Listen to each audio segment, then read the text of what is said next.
இப்போ இலங்கையில் ஒரு பெரிய பிரச்சனை என்று சொன்னால் வரி கட்டுபவர்கள் தான் மீண்டும் மீண்டும் பிரச்சனைக்கு உள்ளாகின்றார்கள். அவர்கள் சொல்கின்றால் நாங்கள் எவ்வளவுதான் டேக்ஸ் கட்டினாலும் தமக்கு என்னதான் செய்தாலும் நிறைவரி திணைக்களம் வகையில் பிரச்சனை கொடுக்கின்றார்கள். ஆக வரி கட்டாதவர்கள் தான் வரி கட்ட வேண்டியவர்களையும் தடுக்கின்றார்கள் என்று நான் வரி ஆலோசகராக இருந்து சொல்கின்றேன். உதாரணமாக ஒருவர் 1 கோடி ரூபாய் வருமானத்தை பெறுபவர் 5 கோடி ரூபாய் சொத்துக்களை வேண்டுவதாக இருந்தால் கணக்கு காட்ட வேண்டும். யார் யார் உங்களுடைய சொத்து கணக்குகளை ஒழுங்காக நீங்கள் சமர்ப்பிக்காத விடத்து இந்த வருஷம் நீங்கள் தவிர்க்கலாம், வார வருஷம் தவிர்க்கலாம். ஆனால் காலப்போக்கில் நீங்கள் ஒரு சொத்துக்களை வேண்டும் பொழுது அல்லது உங்கள் பிள்ளைகளுக்கு நீங்கள் கையளிக்கும் பொழுது இந்த பிரச்சனை நிச்சயமாக வராது. அப்பொழுது இந்த வருமான வரி கட்டாமல் இருந்தால் நீங்கள் கிரிமினல் ப்ரொசீடிங் என்று சொல்லுவோம். அதாவது சாதாரணமாக ஒரு டிராஃபிக் நாங்கள் ரூல்ஸை நாங்கள் ரெட் லைட்டில் நிற்காவிட்டால் ஒரு தண்டப்பணம் மாத்திரம் அறவிடப்படும். வரி கட்டாமல் இருந்தால் உங்களுக்கு தண்டப்பணமும் வரப்போது 6 மாதம் குறைந்தது 6 மாதம் சிறை செல்ல வேண்டிய நிலைமை வரப்போகுது.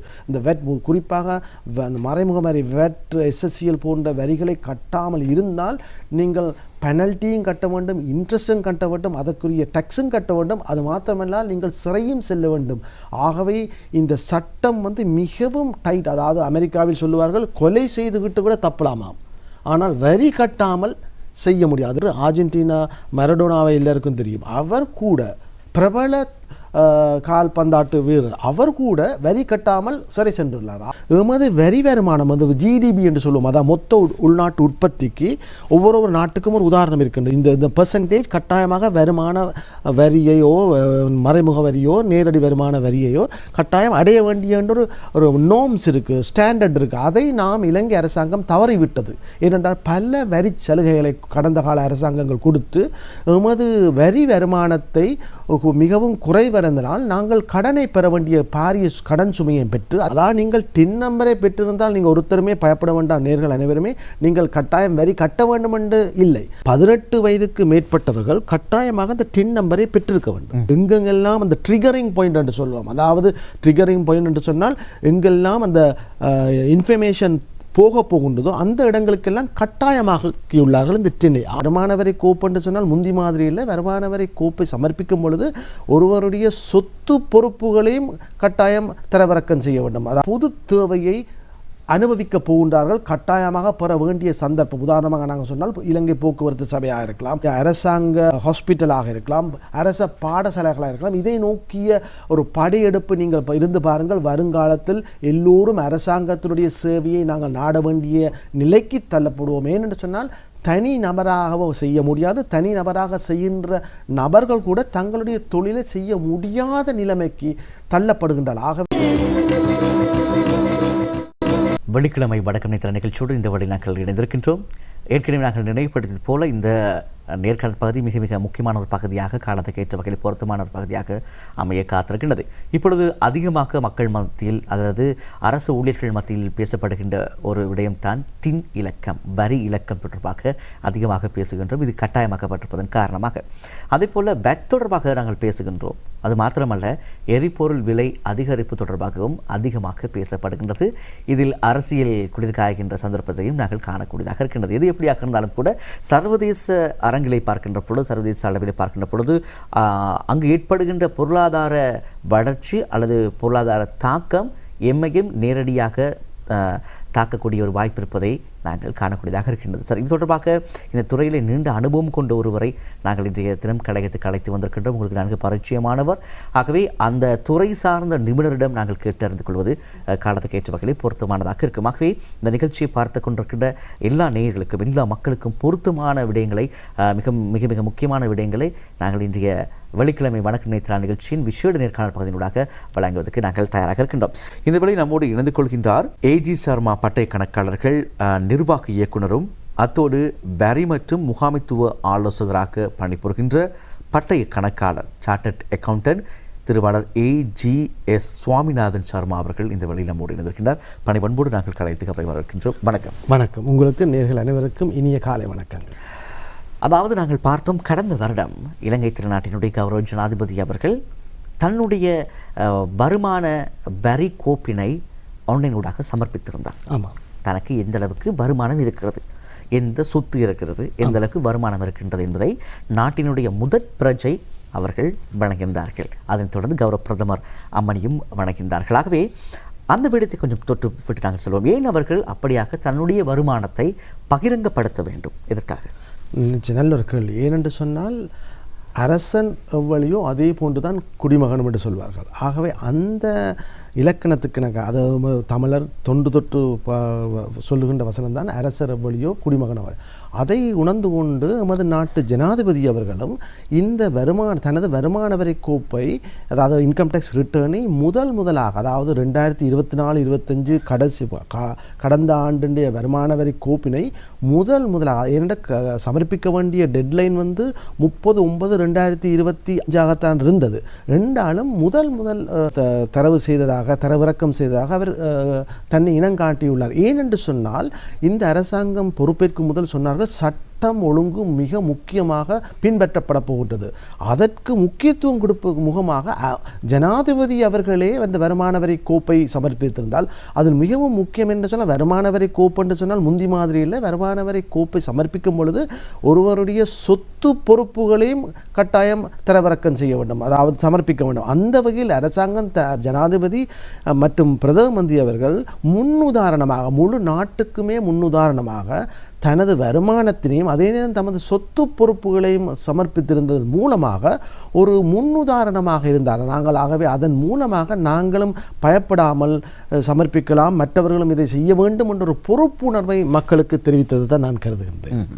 இப்பொழுது அதிகமாக பேசுகின்ற மற்றொரு விடயம்தான் இந்த டின் இலக்கம், வரி இலக்கம். பொதுவாக எங்களுடைய ரூபவாகினி கூட்டுத்தாபனத்திலே அந்த நிதியற் பிரிவிலே மிக முக்கியமாக சொல்லப்பட்டிருக்கின்ற ஒரு விஷயம், ஒவ்வொருவரும் தங்களுடைய அந்த வரி இலக்கத்தை சமர்ப்பிக்க வேண்டும் என்று கட்டாயப்படுத்தப்பட்டிருக்கின்றது. ஆகவே ரூபவாகினி கூட்டுத்தாபனத்தை பொறுத்தமட்டில் அனைத்து ஊழியர்களும் தங்களுடைய வரி இலக்கத்தை சமர்ப்பிப்பது கட்டாயப்படுத்தப்பட்டிருக்கின்றது. வரி இலக்கம், டின் இலக்கம் என்றால் என்ன சார்? நல்ல ஒரு கேள்வி. ஏனென்று சொன்னால் நாங்கள் முதல் வரியை தெரிந்து கொள்வதற்கு முதல் வரி என்று சொன்னால் நேரடி வரி, மறைமுக வரி என்று இருக்கின்றது. இந்த வரியை வரைவிலக்கணம் செய்து அறவிடம் முன்பாக அந்த வரி கட்ட வேண்டியவர்களை இனங்காண வேண்டிய தேவை இருக்கிறது ஒரு அரசாங்கத்திற்கு மற்றும் நிதி அமைச்சுக்கு மற்றும் நிதிசார் கொள்கை திட்டமிடல் குழுக்கும். இதன் முதற்கட்டமாகத்தான் இந்த டாக்ஸ் ஐடென்டிஃபிகேஷன் என்று சொன்னால் டின், அதாவது ஒருவருடைய வரி இலக்கம். ஒருவர் வரி இலக்கத்தை கட்டாயமாக வைத்திருக்க வேண்டும் என்று காலகாலமாக இருந்தாலும் கடந்த காலம் போன்று இல்லாமல் இப்பொழுது மிகவும் முக்கியமாக, அதாவது கட்டாயம் இருக்க வேண்டும், அது மிகவும் முக்கியமாக 18 வயதுக்கு மேற்பட்டவர்கள் கட்டாயமாக இந்த டின் நம்பரை பெற்றிருக்க வேண்டும். அதான் மிக கடப்பாடு. அதாவது நீங்கள் டின் நம்பரை பெற்றிருந்தால் நீங்கள் ஒருத்தருமே பயப்பட வேண்டாம். நேர்கள் அனைவருமே நீங்கள் கட்டாயம் வரி கட்ட வேண்டும் என்று இல்லை. ஆனால் டின் நம்பரை பெற்றிருந்தால் தான் நீங்கள் பல சேவைகளை பெற்றுக்கொள்ளக்கூடிய தன்மை இருக்குது. உதாரணமாக நாங்கள் சொல்லலாம், நீங்கள் ஒரு சொத்துக்களை வேண்டும் பொழுது, நிலையான சொத்துக்களை வேண்டும் பொழுது, அந்த சொத்துக்களை வேண்டும் பொழுது லேண்ட் ரெஜிஸ்ட்ரியில் உங்களுடைய டின் நம்பர் இல்லாத விடத்தில் நீங்கள் உங்களுடைய பேரில் அதை பதிவு செய்ய முடியாது. அதே நேரம் நீங்கள் ஒரு நிலத்தை வேண்டி அதற்கு வீடு கட்ட வேண்டும் என்று சொன்னால் நீங்கள் பிளான் அப்ரூவல் செய்யணும் முனிசிபாலிட்டி இருந்து, அதற்கு கூட அந்த டின் நம்பர் இருக்க வேண்டும். இல்லாத விடத்துக்கு கூட அதுவும் வராது. அல்லது ஒரு வாகனத்தை நீங்கள் புதுதாக நீங்கள் வாகனம் வேண்டுவதாக இருந்தால் ஆரம்பியில் உங்களுடைய டின் நம்பர் இல்லாட்டி உங்களுக்கு பதிவு செய்ய மாட்டார்கள். அதே போன்று நீங்கள் பழைய வாகனம் வைத்திருந்து அடுத்த வருஷம் நீங்கள் ரெவென்யூ லைசன்ஸ் மாத்திரம் மாறும் பொழுது அந்த சந்தர்ப்பத்திலும் இந்த டின்னுடைய முக்கியத்துவம் இருக்கின்றது. அதே போன்று நீங்கள் ஒரு வங்கி கணக்கு, எந்த ஒரு நிதி நிறுவனத்தில் நீங்கள் வங்கி கணக்கோ அல்லது நிலையான முதலீடோ அல்லது சேவிங் அக்கௌண்டோ நீங்கள் ஆரம்பிக்கும் பொழுது கேவைசி என்று சொல்லுவோம், அதாவது நோ யுவர் கஸ்டமர் என்று வங்கிகள் மூலமாக தமது வாடிக்கையாளர் சார்ந்த விவரங்களை பெற்றுக்கொள்கிறார். அதில் இந்த டின் என்று இருந்தது, இவ்வளவு காலம் இருந்தது. எல்லோரும் ஒரு அசட்டையாக இருந்தார், வங்கியும் அசட்டையாக இருந்தது. நாங்கள் வாடிக்கையாளரும் அதை கொடுக்காமல் ஒரு நழுவிக் கொண்டிருந்தோம். ஆனால் இனி வருங்காலத்தில் உங்களுடைய டின் நம்பர் இல்லாமல் உங்களுடைய வங்கி கணக்கு ஆரம்பிக்க முடியாது. அதாவது எந்த ஒரு நிதி நிறுவனங்களிலும் நீங்கள் ஒரு கணக்கை ஆரம்பிப்பது அல்லது நிலையான வைப்பை வைப்பது அல்லது சேமிப்பு வைப்பதற்கு கட்டாயமாக தேவைப்படுகின்றது. அதே மாத்திரம் நீங்கள் ஒரு பங்கு ஷியாமாக கொலம்போ ஸ்டாக் எக்ஸ்சேஞ்சில் நீங்கள் ஷேர்ஸ் வேண்டுவதாக இருந்தால் நிச்சயமாக நீங்கள் டின் வைத்திருக்க வேண்டும்.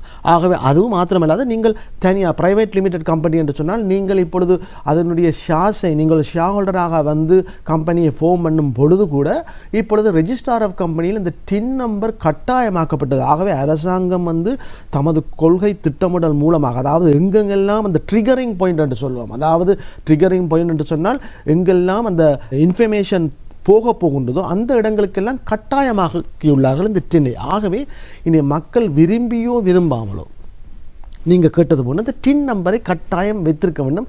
ஆனால் நீங்கள் டின் நம்பரை வைத்திருந்தால் கட்டாயம் வரி கட்ட வேண்டுமா என்றால் இல்லை. நீங்கள் வருமான இலக்கு உதாரணமாக சொன்னால் தனிநபர் என்று சொன்னால் 18 லட்சம் வரையும் வருமான வரி கட்ட தேவையில்லை. ஆகவே அதற்கு குறைந்தொருவர் வாகனம் வேண்டும் பொழுது அல்லது வாகனத்தை மாற்றும் பொழுது டின் வைத்திருக்க வேண்டும். ஆனால் வருமான வரி கட்ட தேவையில்லை. ஆகவே டின் என்பது என்று சொன்னால் டேக்ஸ் ஐடென்டிஃபிகேஷன் நம்பர். ஒருவருடைய இலத்திரனில் என்னென்னு சொன்னால் நாங்கள் இன்னும் கதைக்க போகணும் இந்த டிஜிட்டலைசேஷன் என்று செய்துகின்றார்கள். அந்த டிஜிட்டலைசேஷனை ஒருமுகப்படுத்தும் முகமாகத்தான் இந்த டின் நம்பர் அறிமுகப்படுத்தப்பட்டுள்ளது. அதை மிகவும் கடுமையாக்கப்பட்டுள்ளது என்றே நான் கருதுகின்றேன். நாங்கள் பல அரசாங்கங்களை கடந்து வந்திருக்கின்றோம். இந்த புதிய அரசாங்கம் இந்த வரி இலக்கத்தை கட்டாயப்படுத்தப்பட்டிருப்பதற்கு என்ன காரணம் சார்? விசேட காரணம் என்ன? நல்ல கேள்வி. என்று சொன்னால் நான் ஏற்கனவே சொன்னது போன்று இந்த டின் எல்லாம் இருந்தது, ஏற்கனவே இருந்தது. நாங்கள் அதை கண்ணும் காணாமலும் அதாவது நழுவிக்கொண்டு விரும்பியவர்கள் அதை இப்போ பின்பற்றலாம், விரும்பாதவர்கள் பின்பற்ற முடியும் என்றார். ஆனால் இப்பொழுது நாங்கள் பார்த்திருப்போம் நமது இலங்கை பாரிய பொருளாதார வீழ்ச்சியிலிருந்து இப்பொழுது ஓரளவு மீண்டு வருகின்றது. தித்வா புயலில் கூட நாங்கள் பாதிப்படைந்து பாரிய அழிவுகளை கண்டுள்ளோம். அதை மீறி வரும் பொழுது அரசாங்கத்தினுடைய தொடர்ந்தேர்ச்சியான வழங்கல்களும் உதவிகளும் வந்திருந்தது. அது மாத்திரமல்லாது அரசாங்கம் IMF போன்ற வெளிநாட்டு நிதி நிறுவனங்களும் நமக்கு உதவிகளை தந்தார்கள். ஆனால் உலகமே இப்பொழுது பாரிய பொருளாதார பிரச்சனை இருக்கும் பொழுது உதவி செய்யும் நாடுகளும் நிறுவனங்களும் சொல்லியுள்ளார்கள், நீங்கள் இலங்கையில் வரி வருமானத்தை விரிவாக்கம் செய்ய வேண்டும்.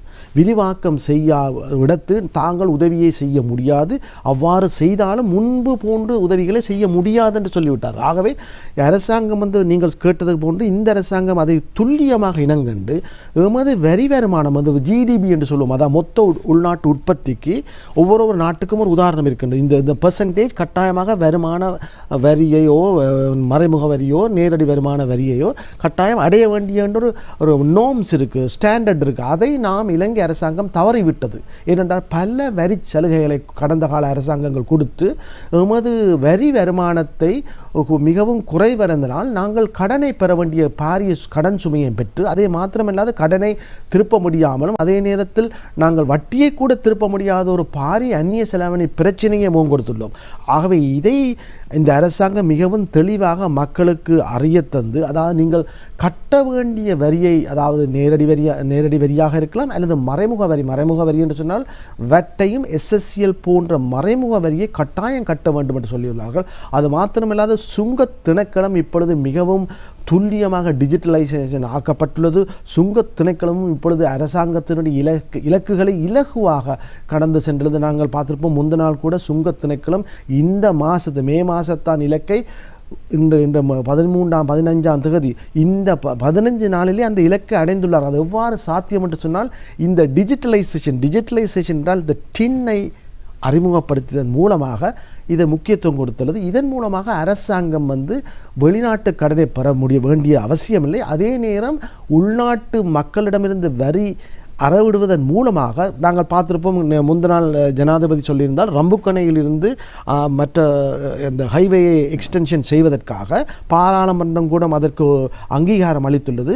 வெளிநாட்டு கடன் இல்லாமல் உள்நாட்டு வருவாய் மூலமாக அதை அந்த நிறுவ செய்ய முடியும், தாங்கள் செய்து காட்டப் போகின்றார்கள் என்ற நிதி, அதாவது பாராளுமன்றம் கூட அங்கீகாரம் அளிக்கிறது. இது உதாரணமாக இது ஒரு வரவேற்கத்தக்க விடயம் என்று சொன்னால் எங்களால் முடியும். நாங்கள் இது ஏன்னு சொன்னால் இந்த வரி வருமானம் ஏன்னு சொன்னால் இந்த வரியை கட்டுவது பிரச்சனை இல்லை. இந்த மக்கள் ஏன் பயப்படுகிறார்கள் என்றால் நாங்கள் வரியை கட்டுகின்றோம், எமக்கு ஒன்றுமே வரவில்லை, அதைத்தான் மக்கள். ஆகவே இந்த அரசாங்கம் ஜனாதிபதியும் பாராளுமன்ற குழுவும் சொல்லியுள்ளார்கள், நீங்கள் வரியை கட்டுங்கள், நாங்கள் உங்களுக்கு டேஞ்சிபிள் என்று சொன்னால் ஹைவே டெக்னாலஜி போன்ற தொட்டுணரக்கூடிய தன்மை இருக்குது, அதை இந்த வரி மூலமாக நிச்சயமாக நாங்கள் பார்க்க போகின்றோம். ஆகவே நீங்கள் சொன்னது போன்று முன்பு போன்று இல்லாமல் இப்பொழுது அந்த டின்னுடைய முக்கியத்துவம் இதன் காரணமாகத்தான் முக்கியத்துவம் கொடுக்கப்பட்டுள்ளது என்று நான் கருதுகின்றேன். வீரபாண்டிய கட்டபொம்மன் திரைப்படத்தில் அழகான ஒரு வசனம் வரும். ஆமாம், அடுக்காக பேசியிருப்பார் நடிகர் திலகம் அவர்கள். அதிலே ஒரு வசனம் வரும், எதற்கு கட்ட வேண்டும் வரி என்கின்ற ஒரு வசனம் இருக்கும். அதையே மிகவும் பணிவன்போடு கேட்கின்றேன், எங்கள் மக்கள் அவர்கள் உழைக்கின்றார்கள், அவர்கள் கஷ்டப்பட்டு உழைக்கின்ற அந்த வருவாயிலே வாழ்கின்றார்கள். ஆமாம். இப்படியாக இருக்கின்ற பொழுது எதற்காக வரி கட்டப்பட வேண்டும் என்கின்ற ஒரு கேள்வி இருக்கிறது. இது வடமுக நாடாக இருக்கலாம், வளர்ந்து வருகின்ற நாடாக இருக்கலாம், இரண்டிலும் இது ஒரு முக்கியமான விடயமாக கட்டாயப்படுத்தப்பட்ட ஒரு விடயமாக இருக்கிறது. ஆகவே பணிவன்போடு கேட்டுக்கொள்கின்றேன், இதை பற்றி கொஞ்சம் தெளிவுபடுத்துங்கள். ஏன் கட்ட வேண்டும் வரி? சிறந்த கேள்வி என்றாக நான் கருதுகின்றேன். ஏன்னு சொன்னால் சாதாரண மக்கள் கேட்கின்ற கேள்வி, நாங்கள் உழைக்கின்றோம், நாங்கள் செலவிடுகின்றோம், ஏன் உங்களுக்கு கட்ட வேண்டும்? உதாரணமாக நாங்கள் கொழும்பில் நாங்கள் கிராமப்புறத்தை நோக்கும் பொழுது நான் இந்த வரி ஆலோசகராக இருப்பதனால் மக்களுக்கு ஏன் நாங்கள் டேக்ஸை கட்ட வேண்டும், நீங்கள் ஏன் டேக்ஸை கட்ட சொல்லுகிறீர்கள், என்னத்துக்கென்று கேட்கிற அந்த மனோபான்மையில் இருக்கின்றார்கள்.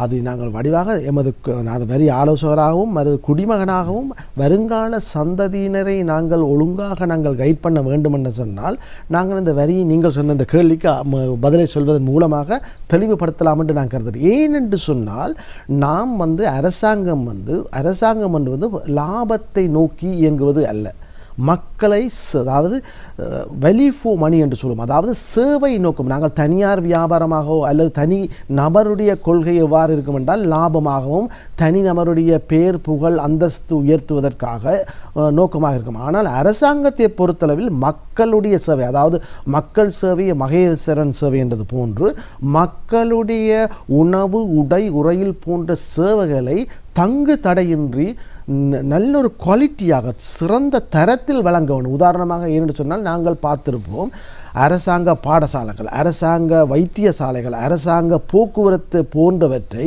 வெளிநாடுகளில் பாவிப்பது போன்று இலங்கையில் இல்லை. அதற்குரிய காரணம் என்று சொன்னால் அந்த ஸ்டாண்டர்ட் தரம் இல்லை.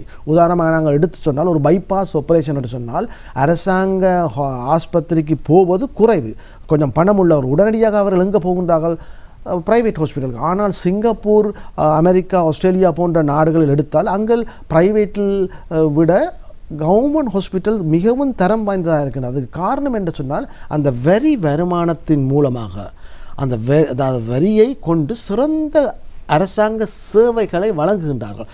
ஆகவே அந்த சிறந்த அரசாங்க சேவைகளை வழங்குவதன் மூலமாக மக்களும் அதை புரிந்து கொள்கின்றார்கள். ஆனால் நான் இந்த உங்களோட கேள்வி ஏன் என்று சொன்ன முக்கியமான கேள்வி, இப்பொழுது பாரிய பொருளாதார பிரச்சனையில் இருக்கின்றோம். இனி தனிநபர்கள் நாங்கள் ஒவ்வொரு செலவையும் செய்ய முடியாத நிலைக்கு தள்ளப்பட்டுள்ளோம். உதாரணமாக நாங்கள் ஒரு ஹாஸ்பிட்டலுக்கு போய் செய்ய முடியாத நிலைமையில் இருக்கின்றோம். நாங்கள் தனிநபர் வாகனத்தில் செலுத்தி நமது வேலை தளத்துக்கு செல்ல முடியாத நிலையில் இருக்கின்றோம். அதே போன்று தனிநபர் மூலமாகவோ அல்லது குழு மூலமாக ஒரு தேவைகளை செய்ய முடியாத நிலை உருவாகிறது. ஏனென்று சொன்னால் பாரிய உலக பொருளாதார பிரச்சனை, பாரிய எரிபொருள் தட்டுப்பாடு, எரிபொருள் விலையேற்றம் காரணமாக ஒருவரால் இதை சமாளிக்க முடியாது. ஆகவே அரசாங்கத்தின் புது சேவைகள் மூலமாகத்தான் ஈட்டிக்கொள்ள முடியும். உதாரணமாக நாங்கள் ஒரு தூர இடத்திலிருந்து செல்வதாக இருந்தால் தனி வாகனமாக தனிநபராக போக முடியாது என்று சொன்னால் இந்த காஸ்ட் பெனிஃபிட் என்று சொல்லுவோம்.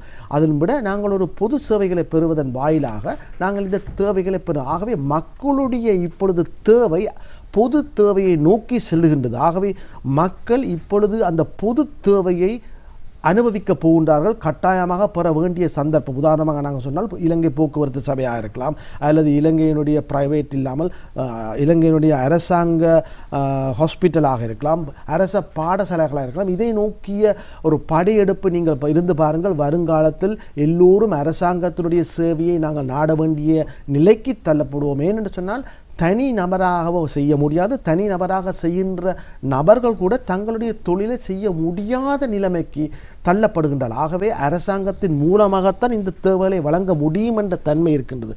ஆகவே நாங்கள் பயப்பட வேண்டாம். இந்த வரியைத்தான் அரசாங்கம் தமது சேவை விரிவாக்கத்தை செய்ய போகின்றது. நல்ல சேவையை அடைய முடியும் என்று கருதுகின்றேன். நிச்சயமாக இப்பொழுது இந்த வரி கட்ட வேண்டும், ஏன் நாங்கள் கட்ட வேண்டும் என்கின்ற ஒரு கேள்விக்கு பொதுவாக எங்கள் எல்லோருக்கும் இருக்கின்ற பொதுவான ஒரு கேள்வி, நாங்கள் ஏன் வரி கட்ட வேண்டும் என்கின்ற கேள்விக்கு மிக பொருத்தமான பதிலாக தங்களுடைய பதில் அமைந்திருந்தது. நன்றி சார். இப்பொழுது நான் கேட்கின்ற ஒரு முக்கியமான ஒரு கேள்வி, தமிழகத்தின் முன்னாள் முதல்வர் செல்வி ஜெயலலிதா அம்மையாரும் அவருடைய சில குழுக்களும் சொத்து குவிப்பு வழக்கிலே கைது செய்யப்பட்டு நீதிமன்ற தீர்ப்பின் காரணமாக சிறைவாசம் அனுபவித்தார்கள். ஆமாம். இப்பொழுது இந்த வரி என்கின்ற ஒரு விடயம் கட்டாயமாக்கப்பட்டிருப்பதற்கு போல வரி தொடர்பான ஒரு ஆய்வு டிஜிட்டலைஸ் பண்ணப்படுவதன் காரணமாக, அதாவது ஒரு கண்காணிப்பில் இருப்பதன் காரணமாக இந்த அதிகமாக சொத்துக்களை குவித்துவிட்டு வரி கட்டாதவர்கள் பொறுத்த மட்டிலே ஒரு கவனம் எடுக்கப்படுமா? நிச்சயமாக நல்ல ஒரு கேள்வி. நான் இந்த நிகழ்ச்சி மூலமாக கேட்டுக்கொள்கின்றேன், யார் யார் உங்களுடைய சொத்து கணக்குகளை ஒழுங்காக நீங்கள் சமர்ப்பிக்காத விடத்து இந்த வருஷம் நீங்கள் தவிர்க்கலாம், வார வருஷம் தவிர்க்கலாம். ஆனால் காலப்போக்கில் நீங்கள் ஒரு சொத்துக்களை வேண்டும் பொழுது அல்லது உங்கள் பிள்ளைகளுக்கு நீங்கள் கையளிக்கும் பொழுது இந்த பிரச்சனை நிச்சயமாக, அதாவது நீங்கள் உங்களுடைய வருமானத்தை விட கூடுதலான சொத்து, ஏன் அதில் முக்கியத்துவம் வருதுன்றால் எவ்வாறு ஒருவர் சொத்து வேண்டு வருகின்றார், நிலபலன்களையோ வாகனத்தை வேண்டுகின்றார் அல்லது நகைகளை வேண்டுகின்றார் சொன்னால் பெறக்கூடிய வருமானத்தின் மூலமாகத்தான் இந்த சொத்துக்களை வேண்ட முடியும். உதாரணமாக ஒருவர் 1 கோடி ரூபா வருமானத்தை பெறுபவர் 5 கோடி ரூபா சொத்துக்களை வேண்டுவதாக இருந்தால் கணக்கு காட்ட வேண்டும். 1 கோடி ரூபா வைத்துக்கொண்டு 50 லட்சத்துக்கு சொத்து வேண்டினால் பிரச்சனை இல்லை. 1 கோடி ரூபா வருமானத்தை வைத்துக்கொண்டு 1 கோடிக்கு மேலதிகமாக சொத்துக்களை வேண்டும் பொழுது நிச்சயமாக அந்த கணக்கு, அந்த பணம் எவ்வாறு வந்தது, அது கருப்பு பணமா அல்லது சட்டத்தில் காட்டப்பட்டுள்ளதா, அதற்குரிய வருமான வரி கட்டப்பட்டுள்ளதா அல்லது மறைமுக வரி கட்டப்பட்டுள்ளதா போன்ற சட்ட சிக்கல்கள் வருகின்றது. அது மாத்திரமல்லாது இப்பொழுது இந்த வருமான வரி கட்டாமல் இருந்தால் நீங்கள் கிரிமினல் ப்ரொசீடிங் என்று சொல்லுவோம். அதாவது சாதாரணமாக ஒரு டிராஃபிக் நாங்கள் ரூல்ஸை நாங்கள் ரெட் லைட்டில் நிற்காவிட்டால் ஒரு தண்டப்பணம் மாத்திரம் மறவிடப்படுகின்றது. ஆனால் இனி வருமான வரி, அதாவது வரி கட்டாமல் இருந்தால் உங்களுக்கு தண்டப்பணமும் வரப்போது, 6 மாதம் குறைந்தது 6 மாதம் சிறை செல்ல வேண்டிய நிலைமை வரப்போகுது. இந்த வெட், குறிப்பாக மறைமுக வரி வெட், எஸ்எஸ்சிஎல் போன்ற வரிகளை கட்டாமல் இருந்தால் நீங்கள் பெனல்ட்டியும் கட்ட வேண்டும், இன்ட்ரெஸ்டும் கட்ட வேண்டும், அதற்குரிய டேக்ஸும் கட்ட வேண்டும். அது மாத்திரமல்ல நீங்கள் சிறையும் செல்ல வேண்டும். ஆகவே இந்த சட்டம் மிகவும் டைட். அதாவது அமெரிக்காவில் சொல்லுவார்கள் கொலை செய்துகிட்டு கூட தப்பலாமாம், ஆனால் வரி கட்டாமல் செய்ய முடியாது என்று. அர்ஜென்டினா மரடோனாவை எல்லாருக்கும் தெரியும். அவர் கூட பிரபல கால்பந்தாட்டு வீரர், அவர் கூட வரி கட்டாமல் சிறை சென்றுள்ளார். ஆகவே அந்த வகையில் இலங்கையும் இப்பொழுது வரப்போகின்றது. நீங்கள் நிச்சயமாக நீங்கள் கேட்டது போன்று உங்களோட சொத்து கணக்குகளை முறையாக ஒரு சிறந்த ஒரு வரி ஆலோசகர் மூலமாக கணக்காய்வு செய்து சமர்ப்பிக்க தாழ்மையுடன் கேட்டுக்கொள்கின்றேன். சார், பொதுவாக நாங்கள் பார்க்கலாம், இந்த வரி என்று நாங்கள் பார்க்கின்ற பொழுது, தமிழிலே வரி என்ற இந்த சொல்லை நாங்கள் சொல்லுகின்ற பொழுது பொதுவாக நாங்கள் டாக்ஸ் என்றும் சொல்லுகின்றோம், சில இடங்களில் வெட் என்றும் சொல்லுகிறோம். ஆமாம், இந்த இரண்டையும் கொஞ்சம் மறைவிலக்கணப்படுத்த முடியுமா? டேக்ஸ் என்றால் என்ன, வெட் என்றால் என்ன? ஆமாம், நல்ல ஒரு கேள்வி சார். சாதாரண மக்களுக்கு இதை விளங்கப்படுத்த வேண்டும். வரி என்று சொன்னால் ஒரு ப்ரோட் டெஃபினிஷன். வரியை அரசாங்கம் 2 விதமாக அறவிடுகின்றது. நேரடி வரி, மறைமுக வரி என்று. அப்போ நேரடி வருமானம் direct tax and indirect tax என்று சொல்லுவோம். நேரடி வரி என்று சொன்னால் ஒருவருடைய வருமானத்தின் அளவுக்கேற்ப அவர் வரி செலுத்த வேண்டும். அது ப்ரோக்ரஸிவ் ரேட் என்று சொல்லுவோம். அதாவது குறைந்த வருமானம் பெறுவர்கள் 18 லட்சம் வரை ஒரு வருஷத்துக்கு உட்பட்டவர்கள் வரி கட்ட தேவையில்லை. அதாவது ஒரு மாதம் 1,50,000 வரையும் வருமானத்தை பெறுகின்றவர்கள் கட்ட தேவையில்லை. ஆனால் படிப்படியாக அதிகூடிய வருமானத்தை பெறுபவர்கள் 6, 18, 24, 30, 36 என்று அதி உச்ச, அதாவது ஒருவர் 1 கோடி ரூபா, அதாவது ஒரு குறிப்பிட்ட அமௌண்ட்டுக்கு தொகைக்கு மேலதிகமாக வருமானத்தை பெறுவராக இருந்தால் அவர் 36% கட்ட வேண்டும். அதே நேரம் குறைந்த வருமானம் உள்ளவர்கள் கட்டவே தேவையில்லை, அல்லது 6% கட்ட வேண்டும். அதாவது நேரடி வரி என்று சொன்னால் அவருடைய வருமானத்துக்கு ஏற்ற வகையில் ப்ரோக்ரஸிவ் ரேட்டாக இருக்கும். அது நேரடி வரி என்று சொல்லுவோம். மறைமுக வரி என்று சொன்னால் நீங்கள் கேட்டதுக்கு வரி என்றால் என்னென்று சொன்னால் நேரடி வரி, மறைமுக வரி. நேரடி வரி என்றால் இன்கம், வருமானத்துக்கு. மறைமுக வரி என்று சொன்னால் இலங்கையில் தற்பொழுது மிகவும் பிரபல்யமான மறைமுக வரியாக 2 இருக்கின்றது. ஒன்று வேல்யூ ஆடட் டேக்ஸ், பெறுமதி சேர் வரி, வெட் என்று சொல்லுவோம். அதே மாதிரி எஸ்எஸ்சிஎல் என்று சொல்லுவோம், சமூக பாதுகாப்பு அறவீட்டு தொகை. இந்த 2ம் மிகவும் தெரிந்த எல்லோரும், அதாவது வியாபாரம் செய்வர்கள் எல்லோருக்கும் தெரியும். இப்பொழுது வீட்டில் உள்ள அம்மாமார்களுக்கு கூட வெட்டென்று சொன்னால் தெரியும் அளவுக்கு இப்பொழுது மிகவும் பிரபல்யம் அடைந்துள்ளது. அது உண்மையாகவே அரசாங்கத்தினுடைய நாங்கள் எல்லோரும் வரவேற்கத்தக்கது. அதாவது டேக்ஸை நேரடி வருமான வரி, மறைமுக வரி என்றே தெரிந்திருக்க வேண்டும். ஆகவே நீங்கள் கேட்டதற்கிணங்க வெட்டென்று சொன்னால் மறைமுக வரியின் ஒரு அங்கம்தான் வெட். மறைமுக வரி என்றால் வெட் மாத்திரமல்ல, எஸ்எஸ்சிஎல் இருக்குது. அது மாத்திரமல்லாத கஸ்டம்ஸ் டியூட்டி, பேல் போன்ற ஸ்டாம்ப் டியூட்டி, வித்ஹோல்டிங் டேக்ஸ் போன்ற மறைமுக வரிகள் இருக்கின்றது. ஆகவே வெட் என்பது மறைமுக வரியில் உள்ள ஒரு அங்கம், அதான் வெட். சரி, இப்பொழுது நாங்கள் பார்க்கின்ற பொழுது இலங்கை அரசாங்கம் புதிய பல நடவடிக்கைகளை முன்னெடுத்து செல்கின்றது. அது நாங்கள் குறிப்பாக பார்க்கலாம். யாரை குறை கூறுவதற்காக இதை நான் கூறவில்லை, இருந்தாலும் சில உண்மை விடயங்கள் கசப்பாக இருந்தாலும் நாங்கள் பகிர்ந்து தான் ஆக வேண்டும், சொல்லித்தான் ஆக வேண்டும். கடன் வாங்கி நாங்கள் சில விடயங்களை செய்த காலம் தாண்டி இப்பொழுது வருமானத்தில், அதாவது கிடைத்த வருமானத்தை கொண்டு முன்னேற்றம் காணுகின்ற சில விடயங்களை இப்பொழுது நாங்கள் பார்க்கின்றோம். அதாவது பொதுவாக சொல்வார்கள், இந்த வீடுகளிலே ஒரு திருமணம் வந்தால் அல்லது வேணிய தேவைகள் வருகின்ற பொழுது கடன் வாங்கி நாங்கள் அந்த கொண்டாட்டத்தை செய்வோம். ஆனால் அதையும் தாண்டி இந்த கொண்டாட்டத்துக்காகவே சில விடயங்களை நாங்கள் கவனத்தில் எடுத்து கொஞ்சம் வருமானம் சேர்த்து வைத்திருந்து அந்த வருமானத்திலே அந்த கொண்டாட்டத்தை செய்தால் பொருத்தமானதாக இருக்கும் என வீட்டிற்கின்ற பெரியவர்கள் சொல்லுவார்கள். இலங்கையிலே இப்பொழுது அபிவிருத்தி திட்டங்கள் இடம்பெற்ற வண்ணமாகத்தான் இருக்கின்றன. ஆகவே இந்த திட்டத்துக்கான வருமானம் எங்கிறது கிடைக்கிறது? அதாவது சொல்வார், விரலுக்கேற்ற வீர்க்கம் என்று சொல்லுவோம். அதாவது ஒருவருடைய உதாரணமாக இலங்கை நீங்கள் கேட்டிருக்கிறீங்க, இப்போ சிங்கப்பூரில் அல்லது ஆஸ்திரேலியா போன்ற அபிவிருத்தி அடைந்த நாடுகள், அமெரிக்கா போன்ற அபிவிருத்தி நடந்த நாடுகள் இருப்பது போன்று நாங்களும் இங்கே செய்யத்தான் ஆசை. ஆனால் கடந்த காலத்தில் அதை செய்துதான் இப்பொழுது அதனுடைய பிரதிபலன்கள், அதாவது நாங்கள் கஷ்டப்பட்டு கொண்டிருக்கின்றோம். ஏனென்றால் அது எமது நாட்டை திடீரென்று வளர்ச்சி பாதைக்கு கொண்டு செல்லும் முகமாகத்தான் நாங்கள் மேம்பாலங்கள், சில விமான நிலையங்கள் திட்டமிடாமல் சிறந்த திட்டம், அதாவது செய்தது நல்லது தான், ஆனால் அதை விடுத்து அதாவது ஆப்பர்ச்சுனிட்டி காஸ்ட் என்று சொல்லுவோம். எந்த ஒரு மூலதனத்துக்கும் எந்த ஒரு இன்வெஸ்ட்மெண்ட்டுக்கும் நாங்கள் ஆப்பர்ச்சுனிட்டி காஸ்ட்டை பார்க்க வேண்டும். இது செய்ய வேண்டுமா, அது செய்ய வேண்டும். ஏனென்று சொன்னால் மக்களுடைய வரிப்பணத்தை அரசாங்கம் செலவு செய்யும் பொழுது உச்ச பலனை பெற்றுத்தரக்கூடிய ஒரு முதலீட்டு திட்டங்களில் ஈட்டுவதன் வாயிலாகத்தான் சேவையினுடைய பிரதிபலன்களை மக்கள் அடைய பெற்றுக்கொள்வார்கள். ஆகவே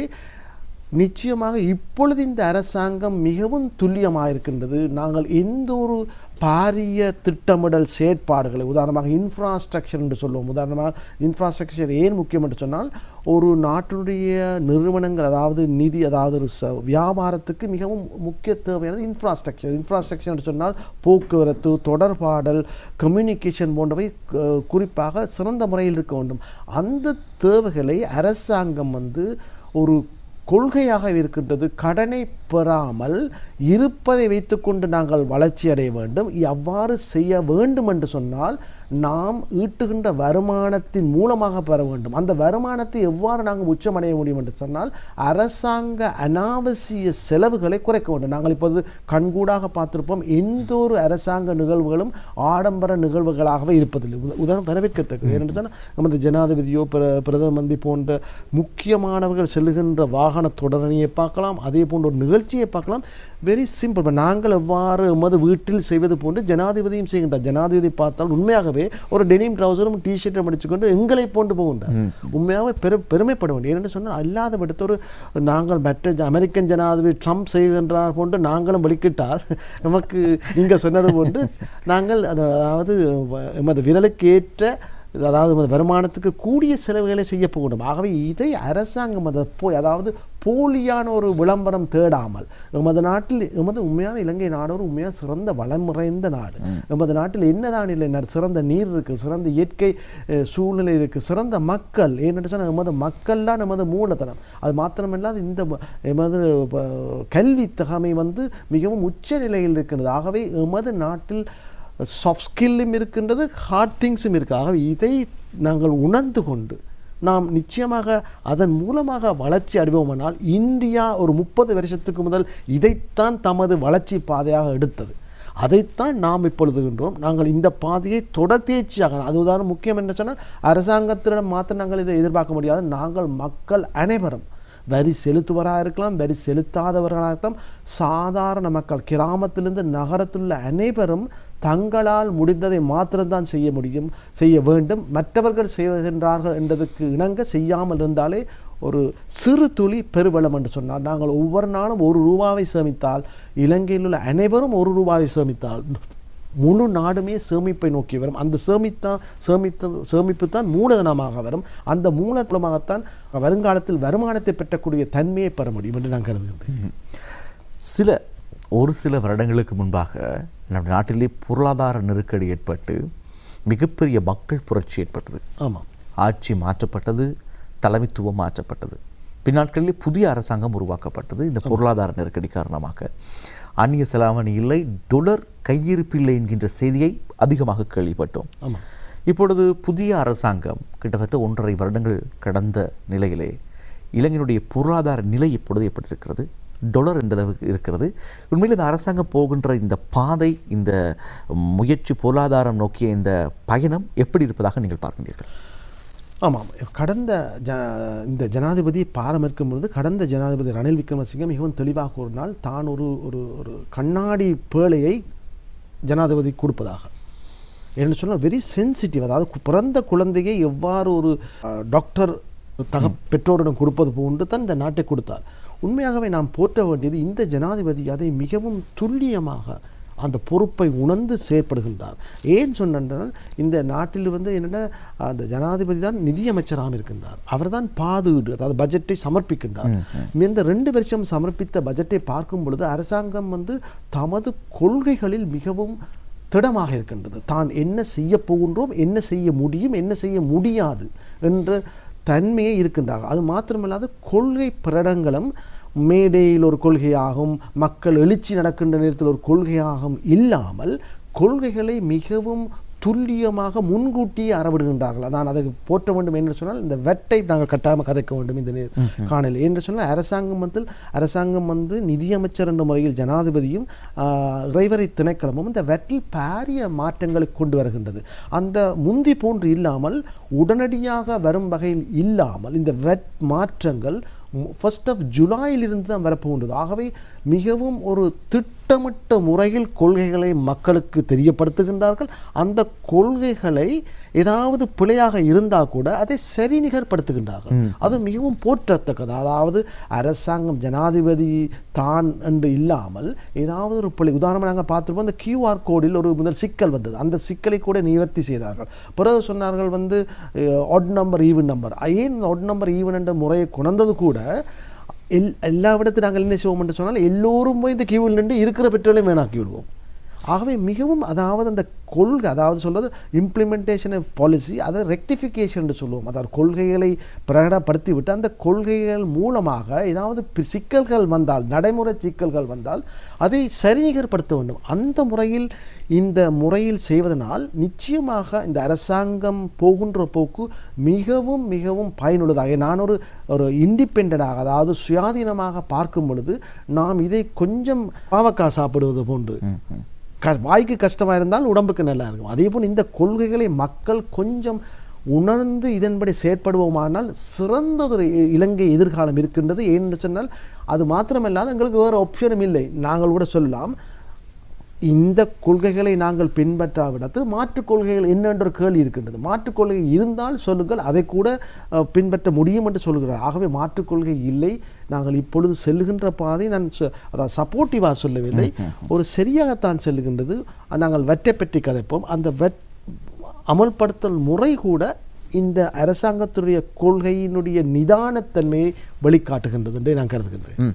நீங்கள் வரி மற்றும் முகாமைத்துவ ஆலோசகர் என்ற ரீதியிலே, அதிலும் இந்த பட்டய கணக்காளர் என்ற ரீதியிலே இந்த அரசாங்கம் வரி தொடர்பாக கொண்டு வந்திருக்கின்ற இந்த புதிய செயற்திட்டம் சாத்தியப்பாடு இருக்கிறதா? அது எத்தகைய ஒரு எழுச்சியை கொண்டு போய் சேர்க்கக்கூடியதாக அந்த தன்மை இருப்பதாக நீங்கள் பார்க்கின்றீர்கள்?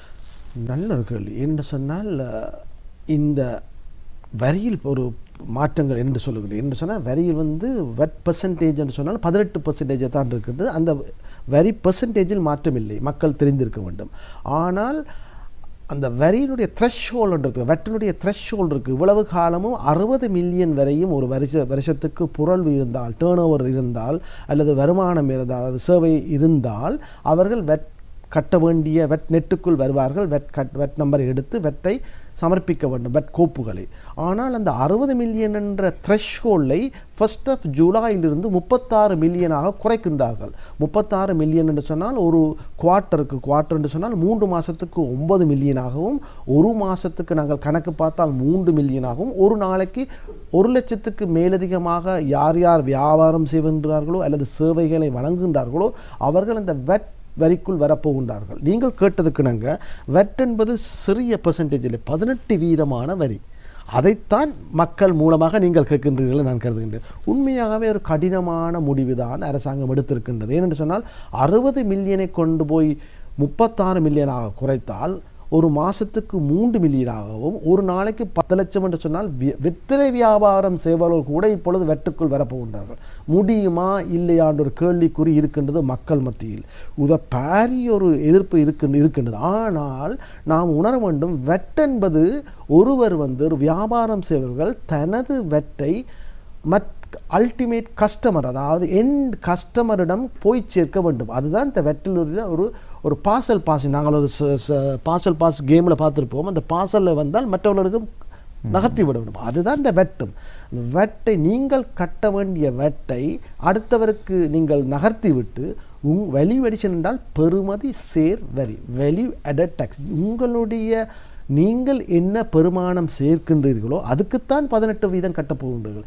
இனி இவ்வாறு எல்லோரும் இந்த த்ரெஷோல்ட் மூலமாக உள்வாங்கப்படுவதன் மூலமாக இனி இந்த டேக்ஸ் இன்வாய்ஸ் என்று சொல்லுவோம். டேக்ஸ் இன்வாய்ஸ் மிகவும் முக்கியமாக வருகின்றது. அதை கூட நான் இங்கே சொல்ல போகின்றேன். வெட் விரிவாக்கம் அடைகின்றது. எவ்வாறு என்று சொன்னால் த்ரெஷ்ஹோல்டை 60 மில்லியனிலிருந்து 36 மில்லியனாக. ஆகவே மக்கள் விருப்பம் இருந்தோ இல்லையோ இப்பொழுது எல்லோருமே வெட்டுக்கள் வரப்போகின்றோம். வெட் என்று சொன்னால் அதே த்ரெஷ்ஹோல்டாக நான் ஏற்கனவே சொன்னது போன்று SSCL சமூக பாதுகாப்பு அறவீட்டு தொகை அது 2.5. ஆகவே 18% + 2.5 20.5. ஆகவே இந்த வரியை நாங்கள் கட்டாயம் தெரிந்திருத்தன் மூலமாகத்தான் இந்த சரியான வரவுகளை நாங்கள் வெட்டை கட்ட முடியும்.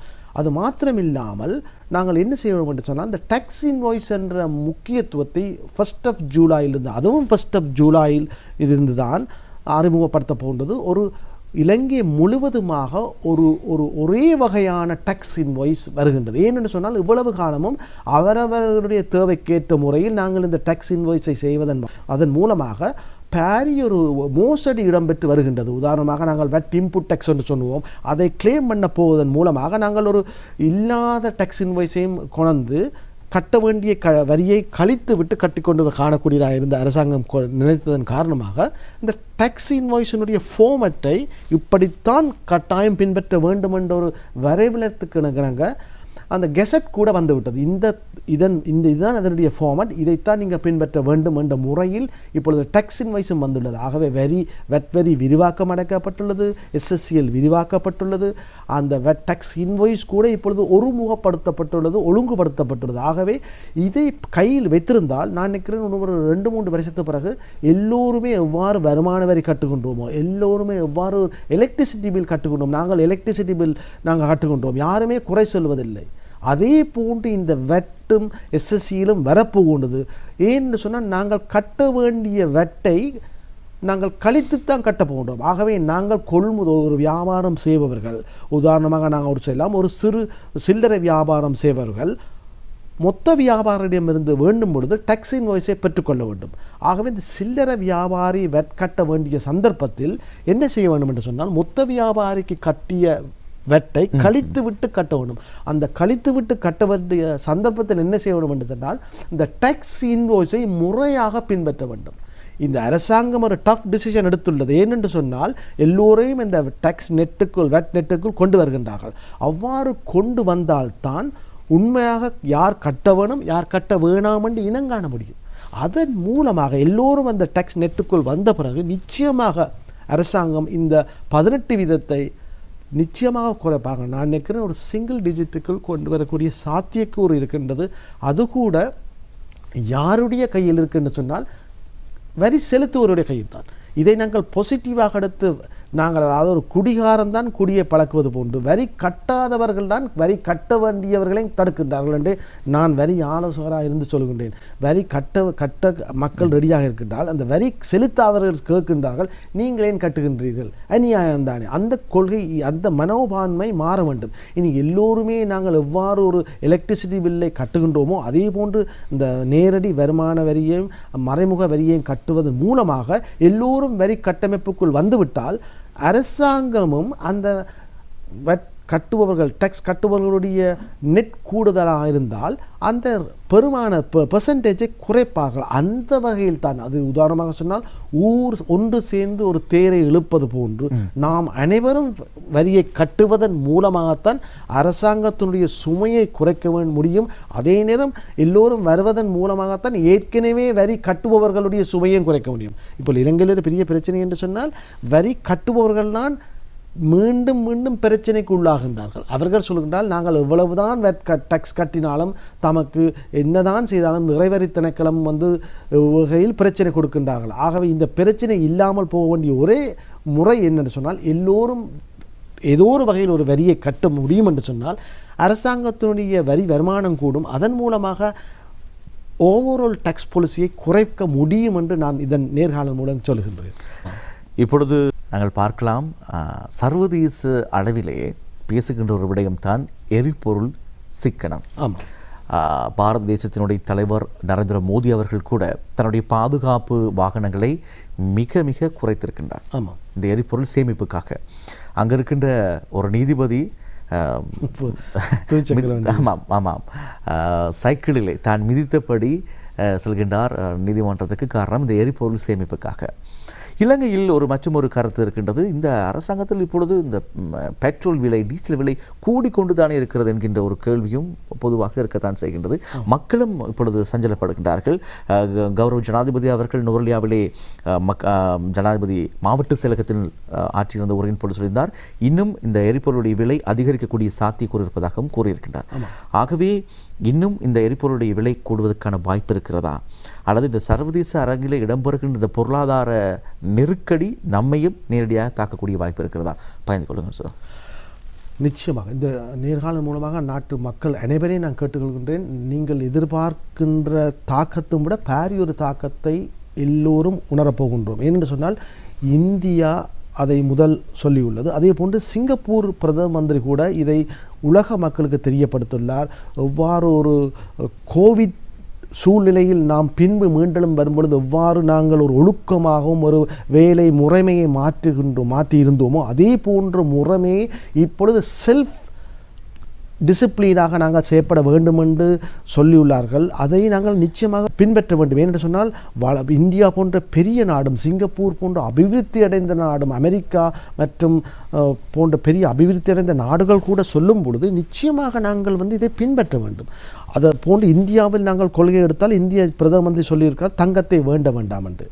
முடியுமானவரை தங்கத்தை வேண்டுவதை போஸ்ட்போன் பண்ண சொல்லி, ஒரு வருஷத்துக்கு தங்கம் வேண்டாம். அதே போன்று அவர் சொல்லினார் தேவையற்ற வெளிநாட்டு பிரயாணங்களை தவிர்க்க சொல்லியிருக்கிறார். எரிபொருள் சிக்கனமாக பாவிக்க வேண்டும் என்று சொல்லியுள்ளார்கள். அவ்வாறு ஒவ்வொருவரும் கேஸ் தேவைகளை குறைக்க சொல்லியிருக்கார். அதே போன்று இலங்கை ஜனாதிபதி ஏற்கனவே சொல்லியிருந்தார். ஆகவே அது மாத்திரமல்ல, இலங்கை ஜனாதிபதி கொண்டால் நாங்கள் அவரே 2 வாகனத்தில் தான் போலுகிறேன், பார்த்திருக்கிறேன். ஆகவே இலங்கையில் அந்த அழுத்தம் இல்லை. ஆனால் நீங்கள் சொல்வது போன்று இந்த தெரிந்திருந்து மற்ற அயல் நாடுகளில் எவ்வாறு நடைபெறுகின்றது என்பதை தெரிந்து வாயிலாக நாங்கள், அதாவது ஒரு மழை வரும் ஒரு 2 கிலோமீட்டருக்கு மழை வருது என்று சொன்னால், இப்போ தற்பொழுது நிலவுகின்ற காலநிலை போன்று மழை வருது என்று சொன்னால் நாங்கள் ஏற்கனவே குடையுடன் செல்வது போன்று பிற அபிவிருத்தி அடைந்த நாடுகளுக்கு இந்த பிரச்சனை வருகின்றது என்றால் நாங்களும் அதை தயார் நிலைப்படுத்த வேண்டும். நமது தேவைகளை குறைக்க வேண்டும். தேவையற்ற பிரயாணங்களை, தேவையற்ற ஆடம்பர செலவுகளை குறைக்க வேண்டும். தேவையற்ற, அதாவது இதில் மிக முக்கியம் என்று சொன்னால் நீங்கள் ஒரு கிழமைக்கு அல்லது கிழமைக்கு 2 தரம் உங்கள் குடும்பத்திடம் இருந்து உங்களுடைய செலவுகளையும் வருமானத்தையும் நீங்கள் நிச்சயமாக பேச வேண்டும். உமது குடும்பத்தாரிடமிருந்து நமக்கு ஏனென்று சொன்னால் இப்பொழுது நாங்கள் நிச்சயமாக டிஜிட்டல், அதாவது வெட் வரப்போகுது, டிஜிட்டல் சர்வீஸு கூட வெட் வரப்போகுது. ஆகவே எல்லா செலவும் கூட போகின்றது. எரிபொருள் கூட போகுது. உண்மையாகவே இலங்கை ஜனாதிபதி இதை சொல்லியிருந்தார். 720 ரூபாய்க்குத்தான் டீசல் கொள்முதல் செய்யப்படுகின்றது. அதே நேரம் சந்தையில் 392 ரூபாய்க்கு வழங்கப்படுகின்றது.